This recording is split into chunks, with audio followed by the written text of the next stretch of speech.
Welcome to my channel today for tarot readings.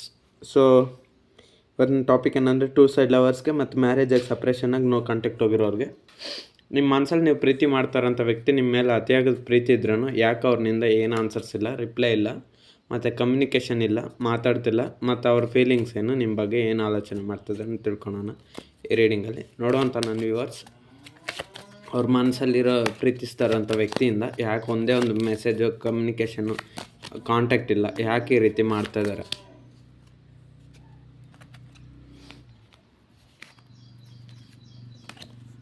ಯಾಕೆ ಈ ರೀತಿ ಮಾಡ್ತಾಯಿದ್ದಾರೆ ಅವ್ರ ಮನಸ್ಸಲ್ಲಿರೋವಂಥ ವ್ಯಕ್ತಿಯಿಂದ? ಸೊ ಈ ರೀಡಿಂಗ್ ಯಾರಿಗೆಲ್ಲ ಅಪ್ಲಿಕಬಲ್ ಆಗುತ್ತೆ ಅಂದರೆ ಟೂ ಸೈಡ್ ಲವರ್ಸ್ಗೆ ಮತ್ತು ಮ್ಯಾರೇಜಾಗಿ ಸಪ್ರೇಷನಾಗಿ ನೋ ಕಾಂಟ್ಯಾಕ್ಟ್ ಹೋಗಿದ್ರು. ಈ ರೀಡಿಂಗ್ ನಮ್ಮ ಮೇಲೆ ನೋಡ್ತಾರೆ ಫೀಮೇಲ್ಗೆ ಅಂದ್ಕೊಳ್ಳಿ, ಫೀಮೇಲ್ ನೋಡ್ತಾರೆ ಮೇಲ್ಗೆ ಅಂದ್ಕೊಳ್ಳಿ. ನನ್ನ ಚಾನಲ್ ಯಾರೆಲ್ಲ ಲೈಕ್ ಮಾಡಿಲ್ಲ, ಶೇರ್ ಮಾಡಿಲ್ಲ, ಸಬ್ಸ್ಕ್ರೈಬ್ ಮಾಡ್ಕೊಳ್ಳಿ. ಸೊ ಫಸ್ಟ್ ಆಫ್ ಆಲ್ ನಿಮ್ಮ ವ್ಯಕ್ತಿಯಿಂದ ಕಾಲು ಮೆಸೇಜ್ ಯಾಕೆ ಬರ್ತಾಯಿಲ್ಲ ಅಂದರೆ, ಫಸ್ಟ್ ಅವ್ರು ನೀವು ತುಂಬ ಪ್ರೀತಿ ಮಾಡಿದ್ರಿ, ತುಂಬ ಇಷ್ಟಪಟ್ರಿ. ಸೊ ನಿಮ್ಮಷ್ಟು ಇಷ್ಟಪಡೋರು ಬೇರೆ ಯಾರೂ ಇಲ್ಲ ಅಂತ ಅವ್ರಿಗೆ ಗೊತ್ತಾಗಲಿಲ್ಲ. ಓಕೆನಾ? ಅವ್ರಿಗೆ ಫಸ್ಟಲ್ಲಿ ಗೊತ್ತಾಗಲಿಲ್ಲ. ಸೊ ಅವಾಗ ಏನು ಮಾಡಿದರು? ನಿಮ್ಮನ್ನು ನೆಗ್ಲೆಕ್ಟ್ ಮಾಡಿದರು, ನಿಮ್ಮನ್ನು ಬೇಕಂತಲೇ ಅವಮಾನ ಮಾಡಿದರು. ಸೊ ನೀವು ಅವ್ರನ್ನ ಫಾಲೋ ಮಾಡೋದಾಗಿರ್ಬೋದು, ಮೆಸೇಜ್ ಮಾಡೋದಾಗಿರ್ಬೋದು, ಪದೇ ಪದೇ ಕಾಂಟ್ಯಾಕ್ಟ್ ಮಾಡೋದಾಗಿರ್ಬೋದು, ತುಂಬ ಪ್ರೀತಿ ಕೊಡೋದಾಗಿರ್ಬೋದು, ಕೆಲವರು ಎಮೋಷ್ನಲಾಗಿ ತುಂಬ ಸಪೋರ್ಟ್ ಮಾಡಿರ್ಬೋದು, ಅಥವಾ ಇನ್ನು ಕೆಲವರು ಫೈನಾನ್ಷಿಯಲಾಗಿ ಸಪೋರ್ಟ್ ಮಾಡಿರ್ಬೋದು. ಸೊ ಎಲ್ಲ ಮಾಡಿದರು, ನಗ್ನಗ್ತಾ ಚೆನ್ನಾಗಿ ನೋಡ್ಕೊಂಡ್ರಿ. ಟೂ ಸೈಡ್ ಲವರ್ಸ್ ಆದರೆ ನಗ್ನಗ್ತಾ ಅವ್ರಿಗೆ ಎಮೋಷ್ನಲ್ ಪ್ರೀತಿ ಕೊಟ್ಟರೆ, ಫೈನಾನ್ಷಿಯಲಾಗಿ ಸಪೋರ್ಟ್ ಮಾಡಿದರೆ, ಅವ್ರಿಗೆ ನೀವಿದ್ದೀರ ಅಂತ ಧೈರ್ಯನ ತೋರ್ಸೋಕ್ಕೆ ಇದ್ರಿ ಫಸ್ಟು. ಆದರೆ ಇಲ್ಲಿ ಮ್ಯಾರೇಜಾಗಿ ಲವರ್ಸ್ಗಾದರೆ ಆಯಿತು. ಮ್ಯಾರೇಜ್ ಸಪ್ರೇಷನಾಗಿ ನೋ ಕಾಂಟ್ಯಾಕ್ಟ್ ಹೋಗಿದ್ರೆ ನೀವೇನು ಮಾಡಿದ್ರಿ? ಫಸ್ಟ್ ಆದರೆ ನಿಮ್ಮ ವ್ಯಕ್ತಿನ ಮ್ಯಾರೇಜ್ ಮದುವೆ ಆಗಿರೋರಿಗೆ ರೀಡಿಂಗ್. ಮ್ಯಾರೇಜಾಗಿ ಸಪ್ರೇಷನಾಗಿ ನೋ ಕಾಂಟ್ಯಾಕ್ಟ್ ಹೋಗಿರೋರಾದರೆ ನಿಮ್ಮ ವ್ಯಕ್ತಿನ ನೀವು ತುಂಬ ಚೆನ್ನಾಗಿ ನೋಡ್ಕೊಂಡ್ರಿ. ಅದು ದುಡ್ಡಿನಿಂದ ಆಗಿರ್ಬೋದು, ಪ್ರೀತಿಯಿಂದ ಆಗಿರ್ಬೋದು. ಸೊ ಅವ್ರಿಗೆ ಏನೇನು ಬೇಕೋ ಎಲ್ಲ ಥರ ತಗೊಡ್ಸಿದ್ರಿ. ಶಾಪಿಂಗ್ ಆಗಿರ್ಬೋದು, ಪ್ರತಿಯೊಂದರಲ್ಲೂ ನೀವು ಹೆಲ್ಪ್ ಮಾಡಿದ್ರಿ. ಆದರೆ ನಿಮ್ಮ ವ್ಯಕ್ತಿ ಏನು ಮಾಡಿದರು? ಅದು ಅವ್ರಿಗೆ ರಿಸೀವ್ ಮಾಡ್ಕೊಳಕ್ಕೆ ಇಷ್ಟ ಆಗಲಿಲ್ಲ. ಸೊ ಹರ್ಟ್ ಮಾಡಿದ್ರು ನಿಮ್ಮನ್ನು. 5 ಆಫ್ ಸ್ವಾರ್ಡ್ಸ್ ಅದನ್ನೇ ಹೇಳುತ್ತೆ. ನಿಮ್ಗೆ ಹರ್ಟ್ ಮಾಡಿದರು, ನಿಮ್ಗೆ ನೋವು ಕೊಟ್ಟರು. ಸೊ ನೀವೇನು ಮಾಡಿದರೆ, ಸಾಕಪ್ಪ ಇವ್ರು ಸವಾಸ ಅಂತ ಹೇಳ್ಬಿಟ್ಟು ಇವರು ಈ ರೀತಿ ಎಲ್ಲ ಮಾಡ್ತಾರೆ, ಇವರು ಥರ್ಡ್ ಪಾರ್ಟಿ ಸಿಚುವೇಶನ್ ಕಡೆ ಹೋಗ್ತಾರೆ ಅಂತ ನೀವೇನು ಮಾಡಿದರೆ, ಅವ್ರನ್ನ ಬಿಟ್ಟರೆ, ನೀವು ದೂರ ಆದರೆ. ಇವಾಗ ಅವರು ಪೇಯ್ನ್ ಅನುಭವಿಸ್ತಾ ಇದ್ದಾರೆ.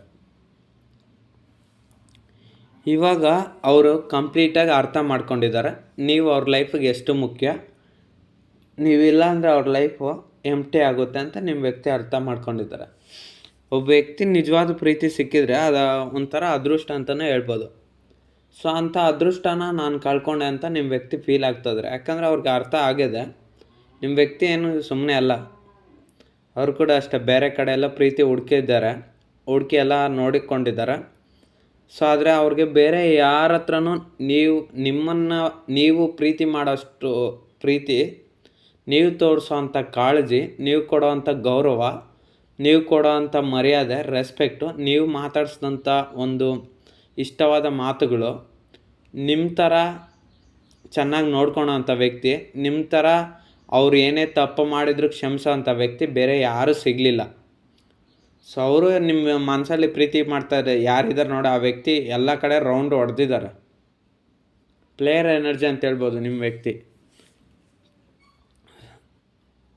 ಆ ರೀತಿ ಎಲ್ಲ ಮಾಡಿದ್ದಾರೆ. ಸೊ ಅವ್ರಿಗೆ ಇವಾಗ ಅರ್ಥ ಆಗ್ತದೆ ನೋಡಿ. ಟೆಂಪ್ರೆನ್ಸ್ ಬಂದಿರೋದಂಗೆ ಹೀಲಿಂಗ್ ಕಾರ್ಡ್ ಅಂದರೆ ಏನು ಹೇಳುತ್ತಂದರೆ, ಇದು ನಿಮ್ಮ ವ್ಯಕ್ತಿ ನೀವಿದ್ದರೆ ಅವ್ರ ಲೈಫು ತುಂಬ ಚೆನ್ನಾಗಿರುತ್ತೆ, ತುಂಬ ನಗ್ನಗ್ತಾ ಖುಷಿಯಾಗಿರ್ತಾರೆ. ನೀವು ಅವ್ರಿಗೆಲ್ಲ ಥರದ ಸಪೋರ್ಟ್ ಮಾಡ್ತೀರಾ ಅಂತ ಅವ್ರಿಗೆ ಅರ್ಥ ಆಗಿದೆ. ಬೇರೆಯವರು ಮಾಡ್ತಾರೆ ಸಪೋರ್ಟು, ಇವ್ರಿಗೆ ಬೇರೆಯವರು ಮಾಡಲ್ಲ ಅಂತೇನಿಲ್ಲ, ಮಾಡ್ತಾರೆ. ಅದು ಇವರಿಂದನೇ ಅವ್ರು ಜಾಸ್ತಿ ಸಪೋರ್ಟ್ ತಗೊತಾರೆ ಹೊರತು ಅವರಿಂದ ಏನೋ ಸಣ್ಣ ಪುಟ್ಟ ಸಹಾಯ ಬರುತ್ತೆ ಅಷ್ಟೇ ನಿಮ್ಮ ವ್ಯಕ್ತಿಗೆ. ಸೊ ಅದು ನಿಮ್ಮ ಮನಸ್ಸಲ್ಲಿರೋಂಥ ವ್ಯಕ್ತಿಗೆ ಗೊತ್ತಿಲ್ಲ. ಸೊ ಅದಕ್ಕೆ ಅವ್ರಿಗೆ ಲೇಟಾಗಿ ರಿಯಲೈಸ್ ಆಗೋಷ್ಟ್ರೊಳಗೆ ನೀವು ಸಪ್ರೇಷನ್ ಆಗೋಗಿದ್ರ, ನೋ ಕಾಂಟ್ಯಾಕ್ಟ್ ಹೋಗಿದ್ರ, ಕಮ್ಯುನಿಕೇಷನ್ ಬರ್ತಾ ಇಲ್ಲ, ಲಾಂಗ್ ಡಿಸ್ಟೆನ್ಸ್ ಆಗಿದೆ. ಸೊ ಎಲ್ಲವೂ ಇದೆ. ಸೊ ಈ ಎಲ್ಲ ರೀಸನ್ಸ್ನ ಇಟ್ಕೊಂಡು ನಿಮ್ಮ ಮನಸ್ಸಲ್ಲಿರೋವಂಥ ವ್ಯಕ್ತಿ ನಿಮ್ಗೆ ಹರ್ಟ್ ಮಾಡಿರೋದ್ರಿಂದ ಇವಾಗ ಅವ್ರಿಗೆ ನಿಮ್ಮ ಹತ್ರ ಮಾತಾಡಬೇಕಂದ್ರೆ ಧೈರ್ಯ ಸಾಕಾಗ್ತಿಲ್ಲ. ಮತ್ತು ನೀವು ಯಾವ ರೀತಿ ರಿಯಾಕ್ಟ್ ಆಗ್ತೀರ ಅಂತ ಅದೊಂದು ಭಯ ಅನ್ನೋದು ಸ್ಟಾರ್ಟ್ ಆಗಿದೆ. ಯಾಕಂದರೆ ನಿಮ್ಮ ವ್ಯಕ್ತಿ ಇಲ್ಲಿ ಸ್ವಲ್ಪ ಯಾವಾಗಲೂ ಡೌಟ್ ಬೀಳೋದು ಜಾಸ್ತಿ. ನಿಮ್ಮ ವ್ಯಕ್ತಿ ಯಾವುದನ್ನು ಅಷ್ಟು ಸುಲಭವಾಗಿ ನಂಬೋದಿಲ್ಲ. ನೀವು ನಂಬೋದಿಲ್ಲ, ಆದರೆ ನಿಮ್ಮ ವ್ಯಕ್ತಿಗೆ ನಿಮ್ಮನ್ನೇ ನಂಬಲಿಲ್ಲ ಸರಿಯಾಗಿ. ನೀವು ನಿಜವಾಗ್ಲೂ ಪ್ರೀತಿ ಮಾಡ್ತಾಯಿದ್ರಂತ ಅವ್ರಿಗೆ ಗೊತ್ತಾಗಲಿಲ್ಲ. ನಿಮ್ಮ ವ್ಯಕ್ತಿ ಏನು ಅಂದ್ಕೊಂಡಿದ್ದಾರೆ ಗೊತ್ತಾ, ಓ ಇವರು ನನ್ನ ಸುಮ್ಮನೆ ಏನೋ ಒಂದು ಕೇರ್ಲೆಸ್ಸಾಗಿ ಅಂದರೆ ನಿಮ್ಮ ವ್ಯಕ್ತಿ ನೀವು ಚೆನ್ನಾಗಿ ನೋಡ್ಕೊಂಡ್ರಿ, ಪ್ರೀತಿಯಿಂದ ನೀವು ಜೆನ್ಯನ್ನಾಗಿ ಚೆನ್ನಾಗಿ ನೋಡ್ಕೊಂಡ್ರಿ ನಿಮ್ಮ ವ್ಯಕ್ತಿನ. ಅದು ಯಾವುದೇ ರೀತಿ ಆಗಿರ್ಬೋದು, ಫೈನಾನ್ಷಿಯಲ್ ಆಗಿರ್ಬೋದು, ಎಮೋಷ್ನಲ್ ಸಪೋರ್ಟ್ ಆಗಿರ್ಬೋದು, ರೆಸ್ಪೆಕ್ಟ್ ಆಗಿರ್ಬೋದು, ಕಾಳಜಿ ಆಗಿರ್ಬೋದು, ಅಥವಾ ಅವ್ರು ಕೇಳಿದ್ದು ಕೊಡಿಸೋದಾಗಿರ್ಬೋದು, ಅಥವಾ ಅವ್ರನ್ನ ಪ್ರೀತಿಯಿಂದ ನೋಡ್ಕೊಳೋದಾಗಿರ್ಬೋದು, ಪ್ರತಿಯೊಂದರಲ್ಲೂ ಅವ್ರನ್ನ ಚೆನ್ನಾಗಿ ನೋಡ್ಕೊಂಡ್ರೆ. ಬಟ್ ಅವಾಗ ಏನು ಮಾಡಿದರು ನಿಮ್ಮ ವ್ಯಕ್ತಿ, ಎಲ್ಲವನ್ನೂ ರಿಜೆಕ್ಟ್ ಮಾಡಿದರು. ಅಂದರೆ ಈಸ್ಕೊಳೋಷ್ಟ್ರೊಳಗೂ ತಗೊಳೋವ್ರಿಗೂ ತಗೊಂಡು ಚೆನ್ನಾಗಿ ನೋಡಿದರು. ಆಮೇಲೆ ಅವ್ರಿಗೆ ಯಾವಾಗ ನೋಡಿ ಎಕ್ಸಾಂಪಲು, ಇವಾಗ ಒಂದಷ್ಟು ಊಟ ತಿಂತೀವಿ, ಹೊಟ್ಟೆ ಎಷ್ಟು ಇಷ್ಟ ಆಗುತ್ತೋ ಅಷ್ಟು ಮಾತ್ರ ತಿಂತೀವಿ. ಜಾಸ್ತಿ ತಿಂದಷ್ಟು ಏನಾಗುತ್ತೆ, ವಾಮಿಟ್ ಮಾಡಿಬಿಡುತ್ತೆ, ಅಲರ್ಜಿ ಆಗಿಬಿಡುತ್ತೆ. ಸೊ ಹಂಗೆ ನಿಮ್ಮ ವ್ಯಕ್ತಿಗೆ ನೀವೇ ತುಂಬ ಜಾಸ್ತಿ ಪ್ರೀತಿ ಕೊಟ್ಬಿಟ್ರೆ, ತುಂಬ ಎಮೋಷ್ನಲ್ ಸಪೋರ್ಟ್ ಮಾಡಿಬಿಟ್ರೆ, ಅವ್ರನ್ನ ಮರದ ಮೇಲೆ ಕೂರಿಸ್ಬಿಟ್ರಿ ನೀವು. ಅವ್ರೇನು ಮಾಡಿದರು, ಮರ ದೊಡ್ಡದಂತ ಇನ್ನೂ ಹತ್ತಕ್ಕೆ ಮೇಲೆ ಹೋದರು. ಇನ್ನೂ ಎತ್ತರಕ್ಕೆ ಹೋಗ್ಬೋದು ನಾನು, ಇನ್ನೂ ಪಕ್ಕದಲ್ಲೆಲ್ಲ ಮರಗಳಿದೆ ಅಂತೇಳಿ ಆ ಪಕ್ಕದ, ಈಗ ಒಂದು ಫಾರೆಸ್ಟ್ ಇರುತ್ತೆ ಅಂದ್ಕೊಳ್ಳಿ, ಮರಗಳೆಲ್ಲ ಒಂದು ಜಾಯಿಂಟ್ ಆಗಿರುತ್ತೆ ಫಾರೆಸ್ಟಲ್ಲಿ. ನೀವು ಒಂದು ಮರದ ಮೇಲೆ ಹತ್ತುತ್ತಾರೆ ಆ ವ್ಯಕ್ತಿ, ಅದು ಪಕ್ಕದಿಂದ ಪಕ್ಕಕ್ಕೆ ಜಂಪ್ ಮಾಡುತ್ತೆ. ಸೊ ಹಂಗೆ ನಿಮ್ಮ ವ್ಯಕ್ತಿ ಕೂಡ ಅಷ್ಟೇ, ಅನಿಮಲ್ಲು ಒಂದು ಮರ ಹತ್ತಿದ್ರೆ ಮರದಿಂದ ಮರಕ್ಕೆ ಜಂಪ್ ಮಾಡುತ್ತೆ. ನಿಮ್ಗೆ ಗೊತ್ತು ಎಕ್ಸಾಂಪಲ್ ಏನು ಹೇಳ್ತಿದ್ದೀನಂತ, ಜಂಪ್ ಮಾಡುತ್ತೆ. ಹಂಗೆ ನಿಮ್ಮ ಮನಸ್ಸಲ್ಲಿರೋಂಥ ವ್ಯಕ್ತಿ ಕೂಡ ಅಷ್ಟೇ, ಅವ್ರ ಮನಸ್ಸು ನಿಮ್ಮ ಮೇಲೆ ಇರಲಿಲ್ಲ, ಪಕ್ಕದಿಂದ ಪಕ್ಕಕ್ಕೆ ಜಂಪ್ ಆಗ್ತಾಯಿದ್ರು. ಅಂದರೆ ನಿಮ್ಮಲ್ಲಿ ಚೆನ್ನಾಗಿ ಪ್ರೀತಿ ತಗೊಂಡ್ರು, ನೀವು ಸಾಕಾಗೋದ್ರಿ ಅವ್ರಿಗೆ, ಇನ್ನು ಪಕ್ಕದ ಕಡೆ ಜಂಪ್ ಮಾಡಿದರು. ಸೊ ಅವಾಗ ಏನಾಯಿತು, ಆ ಪಕ್ಕದ ಕಡೆ ಜಂಪ್ ಮಾಡಿದಾಗ ಅಲ್ಲಿ ಫುಲ್ಲು ಡ್ಯಾಮೇಜ್ ಆಗೋಯ್ತು. ಅಂದರೆ ಎಕ್ಸಾಂಪಲು, ಇವಾಗ ಒಂದು ಮರ ಮುಳ್ಳಿನಿಂದ ಕೂಡಿರುತ್ತೆ, ಇನ್ನೊಂದು ಮರ ಮುಳ್ಳುಗಳಿರಲ್ಲ.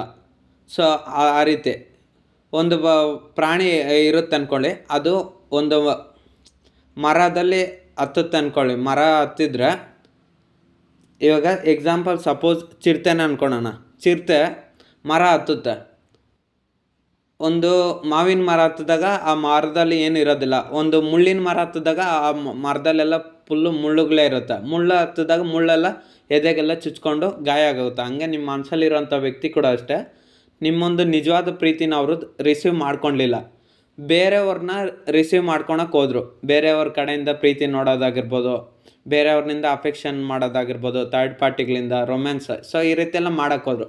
ಸೊ ಅವಾಗ ಏನಾಯಿತು, ನಿಮ್ಮ ವ್ಯಕ್ತಿಗೆ ಫುಲ್ಲು ಡ್ಯಾಮೇಜ್ ಆಯಿತು. ಫೈನಾನ್ಷಿಯಲ್ ಲಾಸು, ಎಮೋಷ್ನಲ್ ಲಾಸು, ಎಲ್ಲವೂ ಲಾಸ್ ಆಯಿತು. ಅವ್ರೊಂದು ಗೌರವ ಆಯಿತು, ಅವ್ರೊಂದು ರೆಸ್ಪೆಕ್ಟ್ ಹೋಯ್ತು, ಎಲ್ಲವೂ ಕಳ್ಕೊಂಡ್ರು.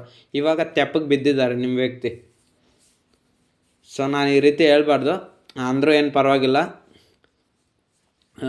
ನಿಮ್ಮ ವ್ಯಕ್ತಿ ಇವಾಗ ಅವ್ರಿಗೆ ಗುಣ ಆಗ್ತಾಯಿದೆ ನೋಡಿ, ಇಲ್ಲಿ ಸನ್ ಬಂದಿದ್ದಾರೆ, ಸನ್ನು ಇಲ್ಲಿ ಟೆಂಪ್ರೆನ್ಸು. ಸೊ ನಿಮ್ಮ ವ್ಯಕ್ತಿ ಇವಾಗ ಹೀಲ್ ಆಗ್ತಾಯಿದ್ರೆ, ನೀವು ಅವ್ರಿಗೆ ಜೆನ್ಯನ್ ಪರ್ಸನ್ನು, ನಿಮ್ಮ ಬಿಟ್ಟರೆ ಯಾರೂ ಇಲ್ಲ. ಸೊ ನಿಮ್ಮ ಹತ್ರನೇ ಕಾಂಟ್ಯಾಕ್ಟ್ ಮಾಡಬೇಕು, ಕಮ್ಯುನಿಕೇಷನ್ ಮಾಡಬೇಕು, ಕಾಲು ಮೆಸೇಜ್ ಮಾಡಬೇಕಂತ ಇವಾಗ ಇದು ಮಾಡ್ತದೆ. ಯಾಕಂದರೆ ಇವಾಗ ಅವ್ರಿಗೆ ಆ ರೀತಿ ಅಭಿಪ್ರಾಯ ಬರ್ತದೆ. ಯಾಕಂದರೆ ಫಸ್ಟ್ ಅವ್ರಿಗೆ ಇರಲಿಲ್ಲ ನಿಮ್ಮ ಮೇಲೆ ಕಾಳಜಿ, ಇವಾಗ ಎಲ್ಲಿಲ್ದಂಥ ಕಾಳಜಿ ಬಂದುಬಿಟ್ಟಿದೆ. ಇವಾಗ ನಿಮಗೆ ಕಾಲ್ ಮಾಡಬೇಕು, ಮೆಸೇಜ್ ಮಾಡಬೇಕು, ನಿಮ್ಮ ಹತ್ರ ಮಾತಾಡಬೇಕು. ಅದೇ ಅವರು ಫಸ್ಟು ಮಾಡಿದ್ದು ನಿಮ್ಗೆ ಅವಮಾನ ಎಲ್ಲವೂ ಇವಾಗ ನೆನಪು ಬರ್ತದೆ. ಮತ್ತು ನೀವು ಯಾವ ರೀತಿ ರಿಯಾಕ್ಟ್ ಆಗ್ತೀರಂತ ಒಂದು ಭಯದಿಂದ ಅವ್ರು ಮಾಡ್ತಾಯಿಲ್ಲ ಅಷ್ಟೇ, ಕಾಲು ಮೆಸೇಜ್ ಕಾಂಟ್ಯಾಕ್ಟ್ ಮಾಡ್ತಾಯಿಲ್ಲ. ಸೊ ನೀವಿಬ್ಬರು ಆದಷ್ಟು ಬೇಗ, ಹೆಂಗೆ ಮೊದಲು ಒಂದು ಟೈಮ್ ಬಂದಾಗ ನೀವಿಬ್ಬರು ಆದಷ್ಟು ಬೇಗ ಒಂದಾದರೂ, ನಿಮ್ಮ ವ್ಯಕ್ತಿ ನಿಮ್ಗೆ ಕಾಣಿಸೋಕೆ ಮೊದಲ ಪ್ರೀತಿ ಅಂದರೆ ಫಸ್ಟ್ ಲವ್ ಹೆಂಗೆ ಶುರುವಾಯಿತೋ, ಫಸ್ಟ್ ಲವ್ ಆಗಿದ್ರೆ ಟೂ ಸೈಡ್ ಲವರ್ಸ್ಗಾದರೆ ಫಸ್ಟ್ ಲವ್, ಮ್ಯಾರೇಜಾಗಿ ಸಪ್ರೇಷನ್ ಆಗಿ ನೋ ಕಾಂಟ್ಯಾಕ್ಟ್ ಹೋಗಿದ್ರೆ ನೀವಿಬ್ಬರು ಮೊದಲಿನ ಥರ ಯಾವ ರೀತಿ ಪ್ರೀತಿಯಿಂದ ಇದ್ರೋ ಅದೇ ರೀತಿ ಪ್ರೀತಿ ಬೇಕಂತ ನಿಮ್ಮ ವ್ಯಕ್ತಿ ನಿಮ್ಮಿಂದ ಬಯಸ್ತಾ ಇದ್ದಾರೆ. ಬಟ್ ಇಲ್ಲಿ ಒಂದು ಆಗ್ತಾಯಿಲ್ಲ ಅಷ್ಟೇ, ಕಾಂಟ್ಯಾಕ್ಟು, ಮೆಸೇಜು, ಕಮ್ಯುನಿಕೇಷನ್ ಅನ್ನೋದು ಜಾಸ್ತಿ ಆಗ್ತಾಯಿಲ್ಲ. ಏನೋ ಅಲ್ಪ ಸ್ವಲ್ಪ ಮೆಸೇಜ್ ಬರ್ತಾ ಇರ್ಬೋದು ಅಷ್ಟೇ. ಕೆಲವ್ರಿಗೆ ಬರ್ತಾ ಇರುತ್ತೆ ಮೆಸೇಜ್, ಇನ್ನು ಕೆಲವ್ರಿಗೆ ಮೆಸೇಜು ಬರ್ತಾ ಇರೋಲ್ಲ. ಇನ್ನು ಕೆಲವ್ರಿಗೆ ನಿಮ್ಮ ವ್ಯಕ್ತಿ ಇಂಡೈರೆಕ್ಟಾಗಿ ನಿಮಗೆ ಸಿಗ್ನಲ್ಸ್ ಕೊಡ್ತಾ ಇರ್ತಾರೆ ಅಷ್ಟೇ. ಸೊ ಈ ರೀತಿ ಎಲ್ಲ ಮಾಡ್ತಾ ಇರ್ತಾರೆ. ಏಸ್ ಆಫ್ ಕಪ್ಸ್ ಬಂದಿರೋದ್ರಿಂದ ನಿಮ್ಮ ವ್ಯಕ್ತಿಗೆ ನಿಮಗೆಷ್ಟು ಡಬಲ್ ಪ್ರೀತಿ ಇದೆಯೋ ಅಷ್ಟೇ ಡಬಲ್ ಪ್ರೀತಿ ಇವಾಗ ಬಂದುಬಿಟ್ಟಿದೆ.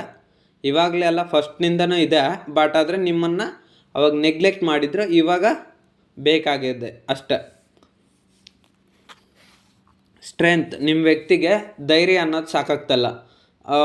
ನೀವು ಇವಾಗ ನಿಮ್ಮ ಹತ್ರ ಮಾತಾಡಬೇಕಂದ್ರೆ ಅವ್ರಿಗೆ ಡಬಲ್ ಧೈರ್ಯ ಬೇಕು. ಯಾಕಂದರೆ ಅವರು ನಿಮ್ಮ ವ್ಯಕ್ತಿ ಸ್ವಲ್ಪ ಪ್ಲೇಯರ್ ಎನರ್ಜಿ ಇದ್ದಾರೆ. ಯಾವ ಕಡೆ ಅಂದರೆ ಆ ಕಡೆ ಟರ್ನಿಂಗ್ ಆಗ್ತಾ ಇರ್ತಾರೆ. ರೊಮ್ಯಾಂಟಿಕ್ ಥರ್ಡ್ ಪಾರ್ಟಿ ಇದ್ದರೆ ಆ ಕಡೆ ಟರ್ನ್ ಆಗ್ತಾರೆ. ಫ್ಯಾಮ್ಲಿ ಸಂಬಂಧಿಕರಿದ್ದರೆ ಅವ್ರ ಮಾತು ಕೇಳ್ತಾರೆ, ಇಲ್ಲ ಫ್ರೆಂಡ್ಸ್ ಮಾತು ಕೇಳ್ತಾರೆ, ಇಲ್ಲ ಫ್ಯಾಮ್ಲಿ ಮಾತು ಹೆಚ್ಚಾಗಿ ಕೇಳ್ತಾರೆ, ಅಥವಾ ನಿಮ್ಮನ್ನೇ ನೆಗ್ಲೆಕ್ಟ್ ಮಾಡಿಬಿಡ್ತಾರೆ, ಇಲ್ಲ ಅವ್ರ ಮನಸ್ಸು ಬಂದಂಗೆ ಹೆಂಗಂದ್ರೆ ಹಂಗೆ ಆಡ್ತಾರೆ.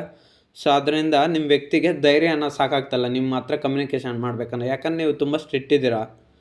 ನಿಮಗೆ ನಿಮ್ಮ ಹತ್ರನೇ ಇರಬೇಕು, ನಿಜವಾಗ್ಲೂ ನಿಮ್ಮನ್ನೇ ಪ್ರೀತಿ ಮಾಡಬೇಕು.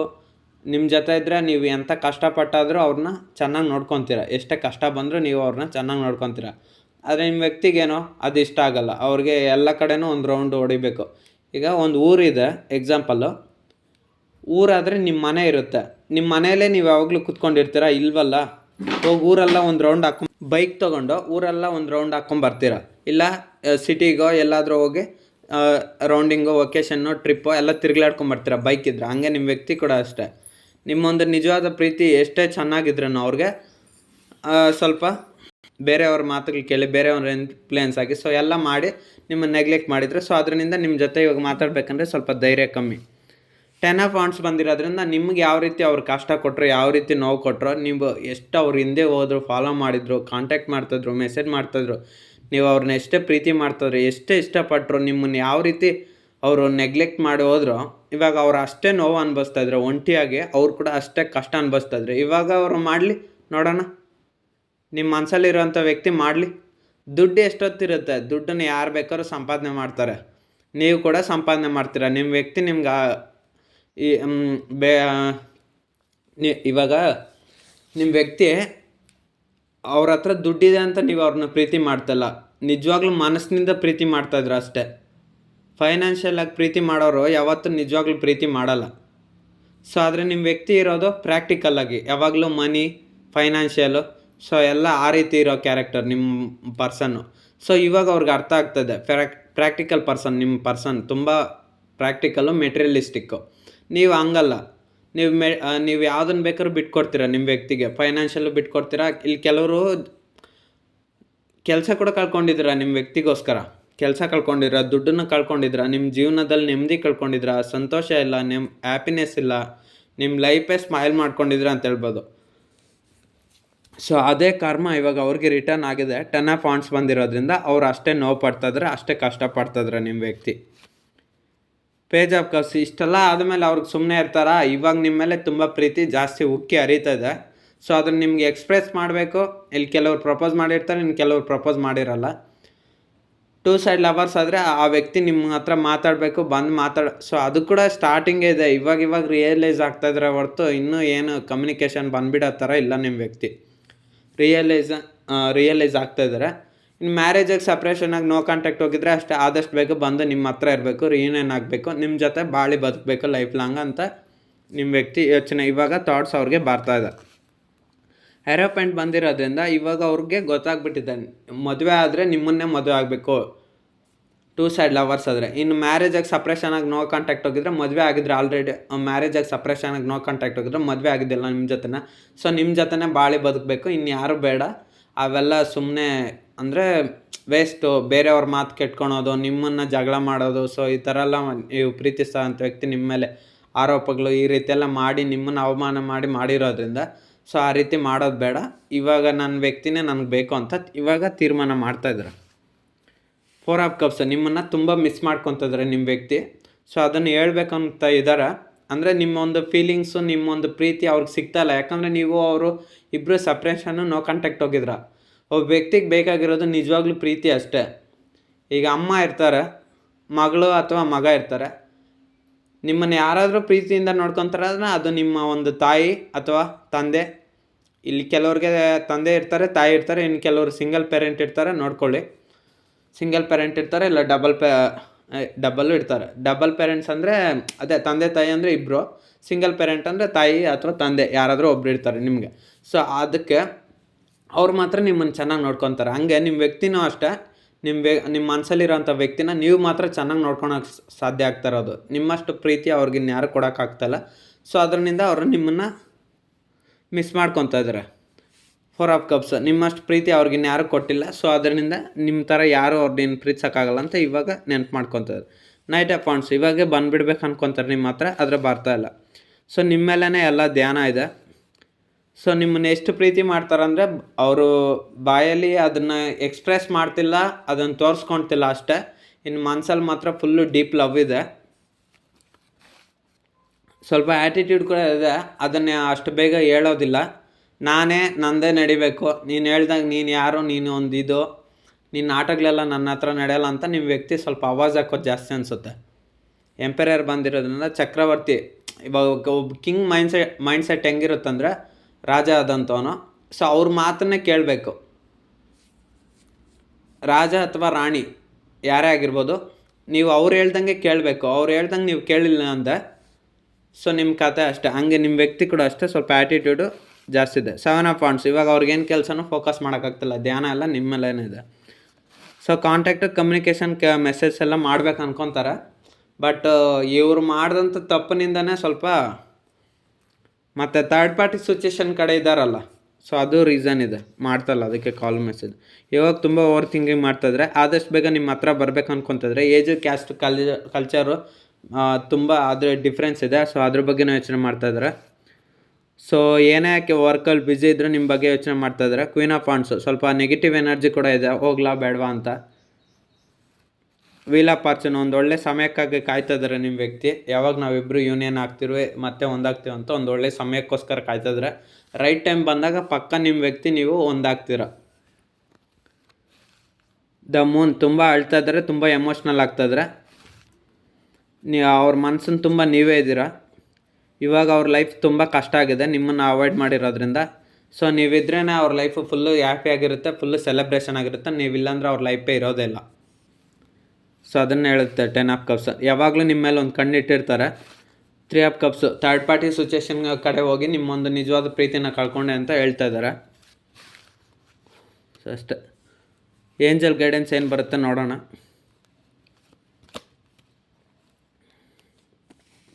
ನೋಡುವಂಥ ನನ್ನ ವ್ಯೂವರ್ಸ್ಗೆ ಏಂಜಲ್ ಗೈಡೆನ್ಸ್ ಏನು, angel guidance. So remain positive ಅಂತ ಬರ್ತದೆ. In the near future wait. So ನಿಮ್ಮ ವ್ಯಕ್ತಿ ಕಾಯಬೇಕಾ ಬೇಡ ಅನ್ನೋದು ನಿಮ್ಮ ಒಂದು ನಿರ್ಧಾರ. ಇಲ್ಲಾದರೆ ವೆಯ್ಟ್ ಅಂತ ಬರ್ತಾಯಿದೆ. ಇನ್ ದ ನಿಯರ್ ಫ್ಯೂಚರ್, ಇನ್ನೊಂದು ಬರುವಂಥ ಕೆಲವು ದಿನಗಳಲ್ಲೇ ನಿಮ್ಮ ಪ್ರಾಬ್ಲಮ್ ಎಲ್ಲ ಸರಿ ಹೋಗುತ್ತೆ. Remain positive. ನೀವು ಸ್ವಲ್ಪ ನೆಗೆಟಿವ್ ಆಗಿ ಯೋಚನೆ ಮಾಡ್ತಾಯಿದ್ರೆ, ತುಂಬ ತಲೆ ಕೆಡ್ಸ್ಕೊತಿದ್ರೆ, ತುಂಬ ಡಿಪ್ರೆಷನ್ ಆಗ್ತಾಯಿದ್ರೆ. ಸೊ ಅದು ಆ ರೀತಿ ಮಾಡೋಕ್ಕೆ ಹೋಗಬೇಡಿ. ರಿಮೈನ್ ಪಾಸಿಟಿವ್ ಅಂತ ಹೇಳ್ತಾ ಇದ್ದಾರೆ. ಆಸ್ಕ್ ಯುವರ್ ಏಂಜಲ್ಸ್, ನಿಮ್ಗೆ ಇಷ್ಟವಾದ ದೇವ್ರನ್ನ ಕೇಳಿ, ಅವ್ರು ಏನು ಸಲಹೆ ಕೊಡ್ತಾರೋ ಅದನ್ನೇ ಮಾಡಿ. ಓಕೆನಾ. ನೀವು ಸ್ವಲ್ಪ ತಪ್ಪು ಕೆಲಸಗಳು ಮಾಡ್ತಾಯಿದ್ರೆ ಅದು ಮಾಡೋಕ್ಕೆ ಹೋಗಬೇಡಿ, ನೋ ಅಂತ ಹೇಳ್ತಾ ಇದ್ದಾರೆ. ಇಂಪ್ರೂವಿಂಗ್ ಹೆಲ್ತ್, ನಿಮ್ಮ ವ್ಯಕ್ತಿ ಬಗ್ಗೆ ಸದಾಕಾಲ ಆಲೋಚನೆ ಮಾಡ್ತಾ ನಿಮ್ಮ ಒಂದು ಆರೋಗ್ಯನ ಹಾಳು ಮಾಡ್ಕೊತಿದ್ರೆ. ಸೊ ನಿಮ್ಮ ಆರೋಗ್ಯನ ನೀವು ಸರಿ ಮಾಡ್ಕೊಳ್ಳಿ. ಓಕೆನಾ. ನೀವು ಚೆನ್ನಾಗಿದ್ರೇ ತಾನೇ ನಿಮ್ಮ ವ್ಯಕ್ತಿನ ಪಡೆಯೋಕ್ಕಾಗೋದು. ನೀವೇ ನಿಮ್ಮ ಆರೋಗ್ಯನ ಕೆಡಿಸ್ಕೊಂಡ್ರೆ ಎಲ್ಲಿ ಪಡೆಯೋಕ್ಕಾಗುತ್ತೆ ನಿಮ್ಮ ವ್ಯಕ್ತಿನ. ಸೊ ಅದನ್ನೇ ಹೇಳ್ತದೆ ಈ ಕಾರ್ಡ್. ಓಕೆನಾ.